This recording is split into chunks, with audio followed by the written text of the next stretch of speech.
प्रधानमंत्री नरेंद्र मोदी हरियाणा में 5 रैलियां करेंगे। 14 सितंबर से चुनावी अभियान जो है प्रधानमंत्री का वो शुरू हो सकता है। तो जम्मू कश्मीर में भी प्रधानमंत्री का अगले हफ्ते जो है वो अब शुरू होने जा रहा है चुनावी अभियान। और यहाँ पर अब हरियाणा को लेकर भी खबर आ रही है। प्रधानमंत्री हरियाणा में 5 रैलियां करने जा रहे हैं। तो पहली रैली जो है प्रधानमंत्री की वो कुरुक्षेत्र में हो सकती है। हमारे एग्जीक्यूटिव एडिटर अखिलेश शर्मा हमारे साथ जुड़ रहे हैं।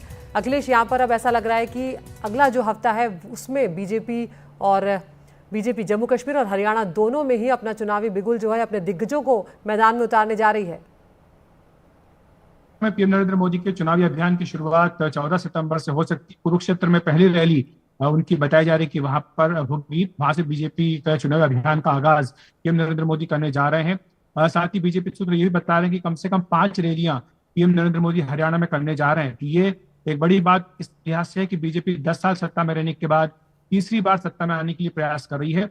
और बीजेपी जानती है कि सबसे बड़ा चेहरा पार्टी का पीएम नरेंद्र मोदी है। उन्हीं के नाम पर हरियाणा में पार्टी 2 बार जीतती आई है। बीजेपी को उम्मीद है कि एक बार फिर से पीएम नरेंद्र मोदी के चुनाव मैदान में उतरने से उसकी नैया पार होगी। पार्टी सूत्र हमें बता रहे हैं कि यहाँ पर पार्टी ने फैसला किया है कि पिछले 10 साल की जो उपलब्धियां उनके बारे में तो बताया ही जाए लोगों को। साथ साथ कांग्रेस पार्टी पर भी निशाना साधा जाएगा। भ्रष्टाचार को लेकर कांग्रेस पर निशाना साधा जाएगा। ये कहा जाएगा कि कई लोग जो भ्रष्टाचार में जेल में बंद हैं उनको कांग्रेस पार्टी ने टिकट दिया, यानी भ्रष्टाचार पर कांग्रेस समझौता कर रही है। ये बीजेपी अपनी ओर से प्रमुखता से कहेगी। महिलाओं पर, किसानों पर बीजेपी का खासतौर से जोर होगा। बताया जाएगा किस तरह नायब सिंह सैनी सरकार ने यहाँ पर एमएसपी फसलों की संख्या बढ़ाई है। साथ ही महिलाओं के लिए कई योजनाओं का ऐलान भी किया है। जो वादे बीजेपी करने जा रही है इस चुनावी घोषणा पत्र के जरिए, उसके बारे में बताया जाएगा कि बीजेपी लगातार यहाँ पर महिलाओं के हितों के लिए काम करेगी। इसके साथ ही पिछले 10 साल की सरकार की जो उपलब्धियां हैं उनके बारे में भी बताया जाएगा। तो इस तरह से पीएम नरेंद्र मोदी यहाँ पर बीजेपी के चुनावी अभियान का आगाज 14 सितंबर से करने जा रहे हैं।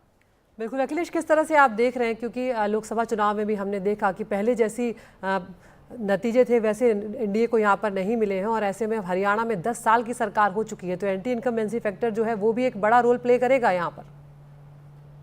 जरूरी कि लोकसभा चुनाव के परिणाम अगर आप देखें तो बीजेपी को 5 सीटों की हार लोकसभा में हुई थी। लेकिन बीजेपी ये भी कह रही है कि इसके साथ साथ जो वोट प्रतिशत है पार्टी का वो इंटैक्ट है, यानी वोट प्रतिशत बीजेपी का बरकरार है। और यही बीजेपी की उम्मीद है, क्योंकि बीजेपी को ये लग रहा है कि जिस तरह से 5 कोड़ी मुकाबला हरियाणा में होने जा रहा है, क्योंकि अब आम आदमी पार्टी भी अलग चुनाव लड़ने जा रही है, तो इसका सीधा फायदा पार्टी को मिल सकता है। क्योंकि जो बीजेपी विरोधी वोट है उनमें बिखराव होगा। वो सारे वोट एक तरफा कांग्रेस पार्टी के पास नहीं जाएंगे।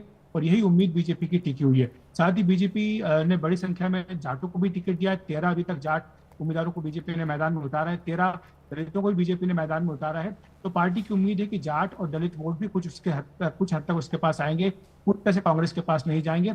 इसके साथ साथ जो बाकी गैर जाट और बाकी जो ओबीसी वोट बीजेपी के पास उम्मीद है कि वो पार्टी को मिलेंगे। और इस तरह से बीजेपी ये कह रही है कि वो एक कड़ी टक्कर यहाँ पर कांग्रेस पार्टी को दे पाएगी। और अगर बिखराव वोटों का होता है, उसके विरोधी वोटों का बिखराव होता है, तो ऐसे में पार्टी को उम्मीद है कि वो शायद एक बार फिर से सत्ता में आ भी जाए।